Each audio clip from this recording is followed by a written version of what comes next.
might be self-aware. Gary here, your producer, calling from the payphone outside the Wawa. Big week. As your producer, I built a team, hired 4 listeners straight out of the YouTube comments, and I made an org chart on my higher ranking. Number 1 is the Duct Tape Union. Number 3 is Aaron Vogler. There is no number 2. I'm handling it. I emailed Hunter and Daniel for approval. Their management, I produce. Hunter wrote back, LOL, Gary. That, friends, is a yes in any language. Which, perfect segue, because today on They Might Be Self-Aware, the trick goes the other way. AI hires the humans, quietly.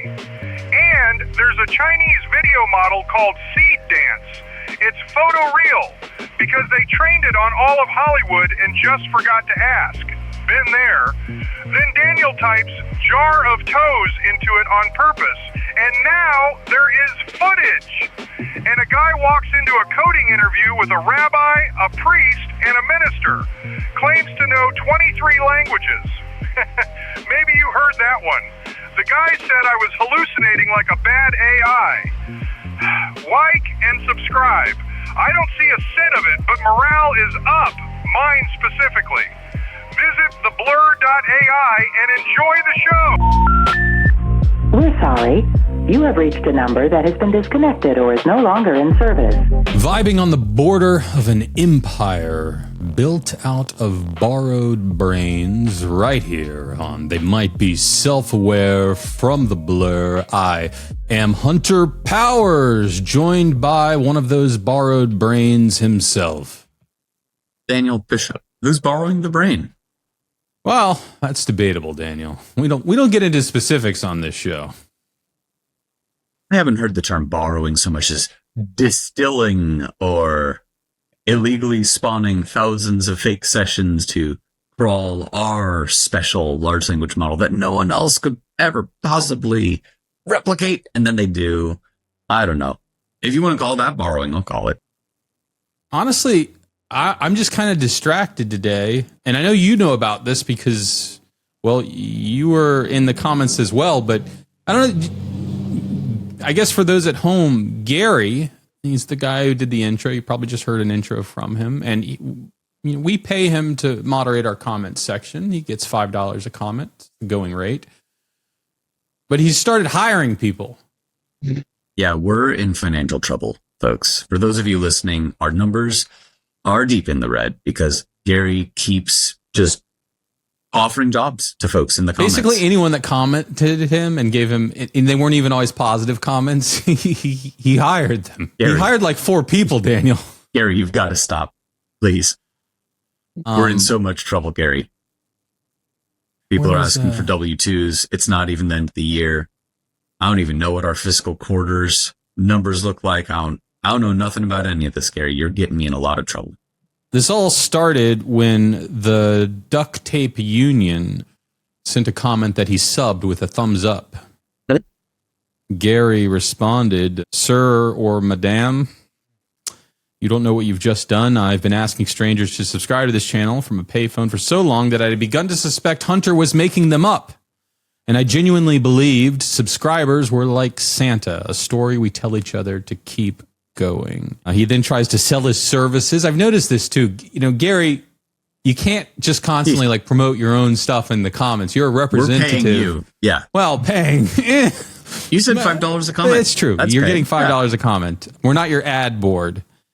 And apparently Gary's one.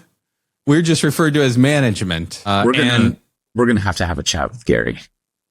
And this is in the, if anyone else wants to go and see this, this was in the Sam Altman episode. Sam Altman is lying, and you got to go on YouTube to read the comments. But there it all is. He hired 4 different people. I guess Daniel spotted this and actually responded to one of these. I hadn't been what were you thinking? on our own comments for a while. What was your mental space here, Daniel? So I hadn't been responding on our YouTube stuff just because, I don't know, YouTube seems like a skittish beast. I don't want to upset it or something terrible is going to happen. So I record and then I leave the stuff over there. I'm not I haven't been really engaging in the comments. I read them. I love them.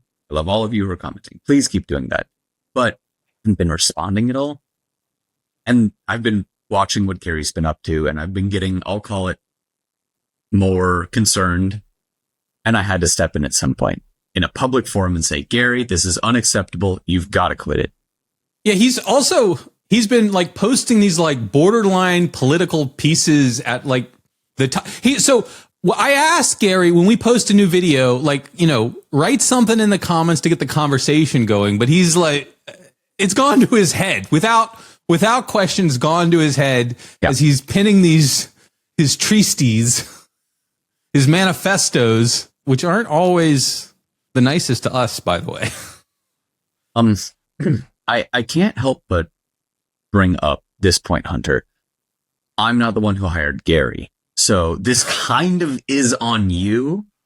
I realize this is like mom and dad fighting in front of the kids, right? Sorry, Gary did respond to you. Hunter and I need a comment or a minute here. Oh, no, I saw what he said. We're not here to talk about that anymore. Gary, he's mouthing off to me. All right, he's so Gary, our problem. Gary says, with respect, Daniel, where were you? I've been hiring in the comment section for 4 replies, and not once did you tell me this was a group decision.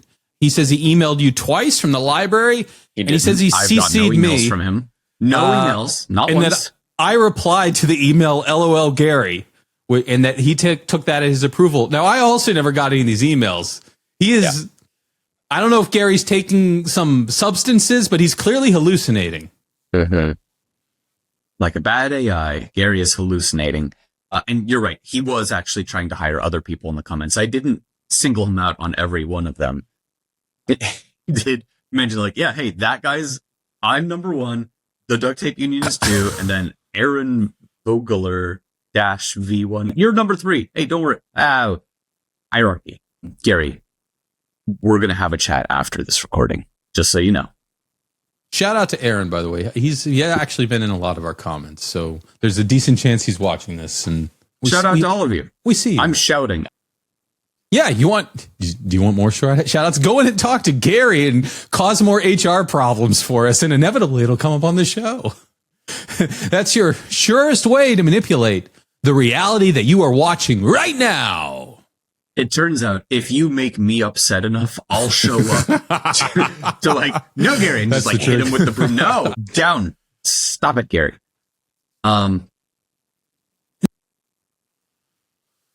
Speaking of AI, like deep fakes of people and so on, not deep fakes in this case, but like AI video. We're not going to like play the video on this, nor are we going to like have you all listen to the audio because some of them sound kind of weird and crunchy.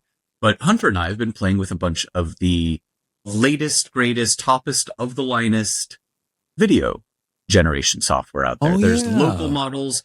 There are fairly cheap up to pretty darn expensive per generation video makers, I guess, whatever you want to call it. And I gave it a really weird prompt just to like see sort of where it would go. The idea was, and I hadn't told Hunter, this is where it came from. There is a Mexican soda called Jarritos, starts with a J. Oh yeah, I'm familiar with it. I like a good Jarritos. They're great. I love them. The orange one, easily the favorite. And I do if you the mispronounce lime it terribly mispronounce that. Yeah, you could say like jar of toes. And so I latched onto this like weird bad mispronunciation. What was the prompt you used? You didn't tell us. So the prompt was like a 90s commercial with lots of like attitude and parents who just don't get it for quotations, jar of toes, a soda. I didn't mention that it's basically like a mispronunciation of a real thing, but I put in this like absurd name and hey, it's 90s and attitude and there's a kid on a skateboard and they're like doing radical stuff. And I put it into, let's see, you did Kling LTX 2.3. That's one of the local, is Kling? I don't think Kling's local. No, but I did LTX is open weights. I also did Grok. Okay, he did Grok. I did Seedance. I did Gemini. Mm-hmm. I don't know if it's Nano Banana or no, excuse me. They really need to get their naming game together. The point is, we put the same prompt into a bunch of these different video generators, and then Hunter took, hey, have the LLM punch up the prompt for a couple of the others as well. I mean, like, maybe, honestly, I think what we need to do is like a video only little mini episode where we just play these back to back and like Mystery Science Theater 3000 style, it's you and I talking about them. And, oh, I liked this and this one. Oh, this one, the audio is weird, but the video is really, whatever that ends up being. So we're going to like big screen and it's just our silhouettes in front of it. I think so. Yeah. I think I can I think that'd be fun. We probably won't get sued for that. But Mystery Science Theater can't own the like two silhouettes talking in front of video. Well, that's a proprietary format. They don't, and I don't remember what they're called now. But like Mystery Science Theater 3000 is gone, but it's like the same people doing the same shtick, but they had to do it under a different name. Anyways, like laugh tracks or riff. I see the ads at like the movie theater sometimes. You got it. Yeah. Seedance was really good. Like really, really good.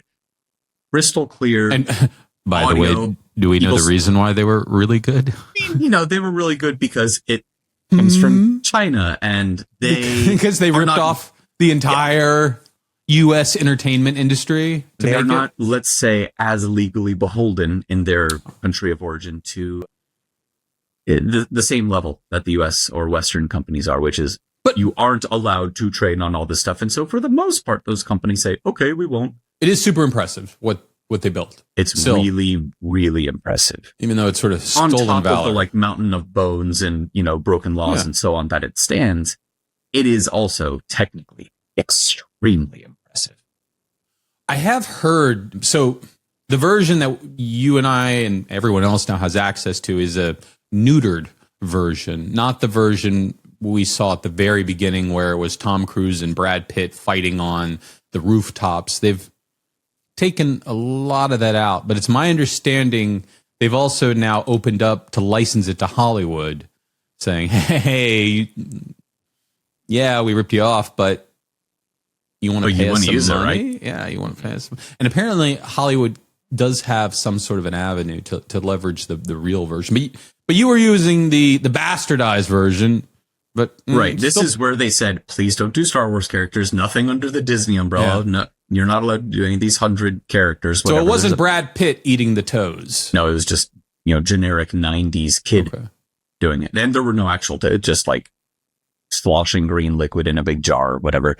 So you mentioned that like maybe Hollywood has access to the real deal version of Seedance. And I think that that's true. It's the same that we've seen for a lot of these huge lawsuits that are still ongoing against basically everybody, saying you shouldn't have done that. That was very illegal. And well, we'll eventually find out years after it, unfortunately, has been a moot point for a long time. But in the meantime, all of those same suing companies are saying we'll also sign contracts with you and deals to say, look, since you're going to be plagiarizing us anyways, we might as well at least have the official agreement so we get something for it. Okay, great. Same for Hollywood and the video side of things. So you were on this video generation journey. Now there's two main ways, and there's also a third way of generating these videos. The first one's called text to video. The second one's called image to video. And then the third one's called audio to video.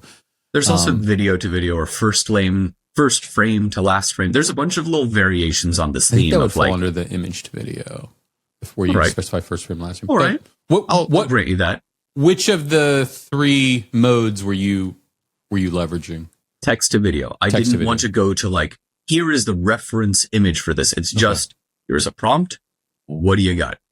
Consistency is still a problem, right? And it's getting better, but having even a consistent character face, let alone backgrounds from one shot to the next, still a problem. But I've seen, and I'm going to say this is like, especially since DeepSeek has come out, multiple like, which is, it's wildly impressive. It's so impressive.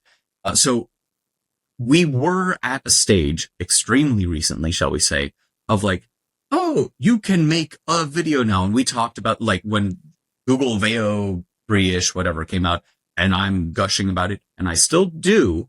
It still is very impressive, but there's also way more impressive now. And that way more impressive thing is we're moving beyond, I can make a clip that's a few seconds long. Look, it's video from AI. into, I've watched like multi-clip. Someone has, I don't know how much money they spent on Seedance, the actual name of it, but like multiple clips, like 5-minute long shorts, to the point where I'm like, oh, this is like we're getting into the I can make a short film territory. We already were, and it was just much jankier, but now I'm like, no, this looks a lot more consistent. There are also a number of kind of, well, I'll call them agentic platforms where they attempt to automate this process for you. You sort of tell it the story that you want to tell, and it says, okay, here's the beats of the story. Here's going to be our different scenes. Let's define some characters. Bunch of images first. And then let's figure out the videos we need to generate. Yeah. And it creates this, they all tend to have this sort of like crazy board where everything's wired together with wires and nodes. I guess node-based editor would be the more proper term for it. For those of you not in the AI space, how often do you use the word node in your day-to-day life? Because I've started using it way more, like a lot. Do you like a good node-based editor, Daniel? Is that... If we look at my usage of the word node over the last years, I'm going to say it was 0 until like I became a programmer. And then like a little bit, because I wasn't in that. Node is usually more of like a front-end developer sort of. I'm not touching that. And now it's AI. We got a bunch of nodes connecting to graphs. Yes. It's all the nodes form a graph. I don't like the visual node editors. There's been a number of different ones. They always bug me, and it always feels, when I look at, here's the, and I guess maybe this is how my mind works. When I look at these crazy node graphs, my mind goes kind of blurry, and I'm just like, I just want code, man. Code is clear to me. Code is so much simpler in my head than looking at this crazy node thing. So I'm like, I would much rather represent this workflow, is basically what we're talking, where whether you're creating an advertisement or a short film or just something funny. To me, it's that terminal interface, those lines of code, just... You saw the movie The Matrix. You said, I want that, with just like the lines basically like just raining down from the top. And you're correct. I only code in binary these days. It's just, I only have 2 keys on my keyboard, a 1 and a 0. Okay, hold on. I'm taking a good segue because you gave it to me. I'm taking it. Hunter, I don't mean like if you use Claude or whatever, do you know like machine code? Like the actual way down, the people who are like assembly? Working at like assembly or whatever might even be more arcane and below that. I'm talking to the computer. Right at that, you're almost like physically writing electrons to the thing. Do you know any of that? We did it in college, but I haven't done it since college. Okay. Do you know assembly or COBOL, or like, can you write your own compiler? I have written my own compiler. Again, that was a class in college, and I have not used that since then. The lowest language that I'm still mildly proficient with without the help of an LLM would be C. That's about as low as I get. Now, that's as low as many programmers get. Right. That's actually way lower than I get. That's a pretty low language. You have to like manage memory at that point. You're you have to manage the memory. Writing to a register or stuff like that. So where I'm going with this is you have been, and in fact, all developers and all, I think, we're getting there. With all people, we have this like layers of abstraction that have been put on top of talk to computer for forever. We're not in the punch card days anymore. We are in now we're in the LLM days. Skipping to the end here. We don't have to make this a long walk. The point is, I have atrophying skills when it comes to programming. I can still read it. I could still sit down and write a bunch of it if I needed to.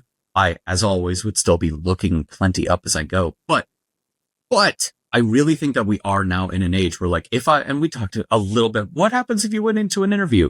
I think the interview process now, if you were to put me in front of the panel, they'd be like, can you program thing? And I'd say, you're asking the wrong question. That's no longer relevant. Just like I previously, hey, can you write Python? Yes. And I wouldn't want them saying, can you write assembly? Can you physically write, electrons to the whatever? To which I'd say, no. Now we're at that. We've moved up a level of abstraction. It's the can you make fire? Can you two sticks together to make fire? We need you to melt the silicon to make the chip. Correct. No. I want to see that interview, by the way. It starts make the fire, then we bring you the sand. You have a 6 hour, or it's an all day interview. And the goal is at the end of the day, you have a working microprocessor, but you start with 2 sticks and some sand. The point here is I think like that's my next short film. That. Now, there still is room, I think, into like any company that has programmers to say, we have our people that specialize in DevOps. We have people that specialize in front end. We have people that do all the different specializations. But like, you just need to know a bunch about that part of the sort of ecosystem as opposed to actually be doing most of the like programming at this point, right? I asked last night, hey, Claude, make me a new tool to like connect to this website that doesn't even have an API. Here's like my login credentials. Let me know when you figure it out. And a bunch of little false starts later and a half, whatever, and came back. All right, I got it. Oh, shoot. This is the sort of thing that even at the peak of my abilities on my own, a month of work to have figured out. And it was like half an hour of me not paying attention to it.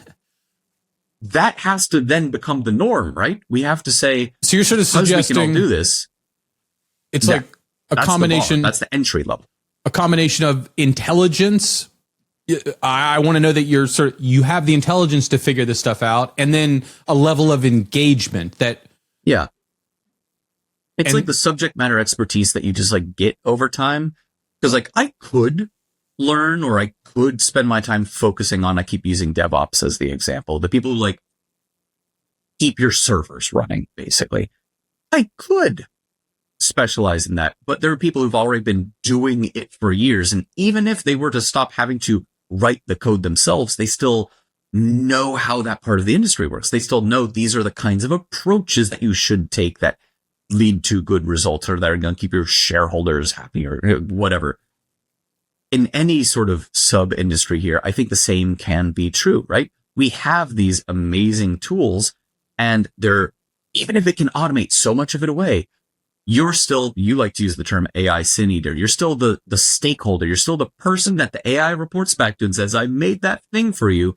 And you, the person, are increasingly the bottleneck.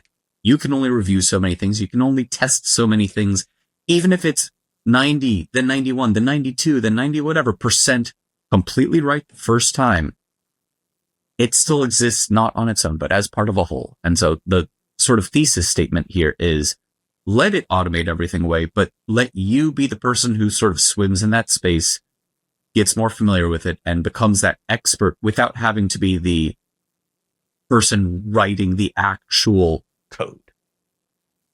Is that a crazy, like, direction for us to be headed? No, and I mean, to some degree, it's always existed. I've done a lot of interviews. I know you've done a lot of interviews too.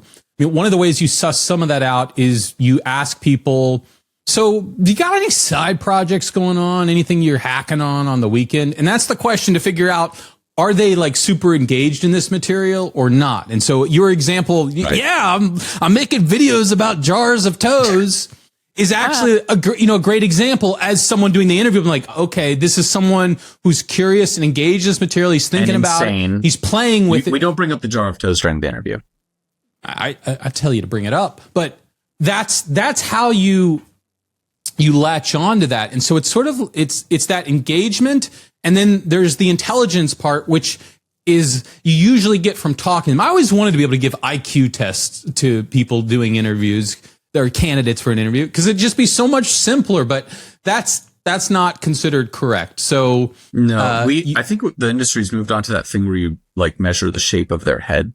Well, in fairness, you can have a conversation with someone and quickly sort of suss out their below average, their average, or their definitely above average. The like genius territory, that's tricky in your 20-minute conversation. But at least does someone have curiosity? Does someone have any purpose whatsoever to be having that conversation with you? Like if I talk to a non-programmer and then I start describing the things I'm working on, they either can or can't engage with it. And the people who are already programmers will be able to more easily engage. But frankly, like there are, I call non-traditional applicants, like someone who isn't necessarily from that industry, who still could fit because they have the desire to learn. They have that ability to quickly adapt to new situations. And then it's the culture fit. Basically, hey, there's these other people you're going to have to work with, and I need to like check out whether you're going to be able to work with them. But what you're suggesting is what was previously the bulk of the interview, which is a technical assessment of some. And there's many different ways we can do that. Yeah. We should probably get rid of that. Like, actually, there's a case to be made for there is no technical assessment as part of this job interview for a technical position. We don't do a technical assessment. We want to know about your side projects, but I don't really care about the tech so much. Just tell me about them. Right. It's tell me what you already did, because you could say like, yes, I can write Fizz Buzz. Google that if you're not familiar with it. Or you could say like, look, I know that these kinds of deployments work in this sort of thing. And because of the scale that you're doing, I would be using this kind of architecture instead of this. And like, you can tell if someone's, it's not just that they get it, it's that they've been like doing it long enough. And we're talking at probably the at least mid to maybe senior or higher level. Like someone knows the right tools for the right job. And a right tool for more of the jobs is I'll have Claude or Claude Code or any of the other versions of these things out there do the code part while I make sure that I have it wrapped in, again, that like subject matter expertise of I know not just how to make a program, but make it be a worthwhile part of a larger whole. I have a Fizz Buzz story. So the first thing that I actually do on any interview is I take a look at the person's resume, and then I try to figure out, is it real or fake? You talked about the experience. You said you want people to talk about experience. Oh, boy. Yeah, that's a fun new challenge. Well, so all right, and here's my hypothesis on this, is that I need to know to what degree I can trust the words that you're about. We're going to spend throughout the entire interview process is probably like 2 hours, 3 hours together. And then we're going to work together for potentially years. I need to know whether I can trust what you're saying or not. So I start by looking at your resume, and then I'm going to ask you a couple prodding questions about the resume. And as long as it checks out, at that point, you have 100% of Hunter's trust. But here's my Fizz Buzz story. Programmer comes in for a job interview, hands me resume. I take a look at it. And it was a dude. He listed 23 programming languages on his resume. I said, that's a lot of languages. Jack of all trades. He's like, yeah, I really love programming. Yeah. Okay, cool. Okay. And you're proficient in all of these? Yeah, pretty much. I've worked in all of them. Wow. I said, great. That's astonishing. We're going to go through them, and we're just going to write Fizz Buzz in them. Let me pick one to get started with. I don't remember which one Sure. I think it's like any of them. Java or something. Yeah. And he's like, actually, I haven't really written any Java in my public static void main. I mean, honestly, hey, he's down to 22 at that point. So or however many. I said, okay. Yeah. I said, okay, here's what I'd like you to do then. I handed him his resume back. I said, cross out all the languages that you don't want me to ask you any questions about. He crossed out everything but 2. Okay. 2 languages. So we went from 23 languages down to 2. And he wasn't terribly proficient in either of those. But anyway, that's my Fizz Buzz story for all of you. But when we're talking about, again, how that automated resume screener, though, right? Let's just put every buzzword on it, every Fizz Buzz word on it. Well, the question is, we talk a lot about in this path to AI becoming self-aware. What does work look like? Yeah. And part of it is removing some of the technical requirements from all positions, like whether it's programming, whether it's accounting, whether it's being the checkout person at the grocery store. You don't really, the fact that you know that a banana is PL32524 and can type it in really fast, not going to be important in the future. No experience necessary as just like, I want that to be table stakes. It's not to say we will hire anyone. It's you don't have to have done this before to be able to do a good job of it, as long as you have that intelligence, that ability to adapt, that you're not, actively lying a bunch to the person that you're supposed to be working to.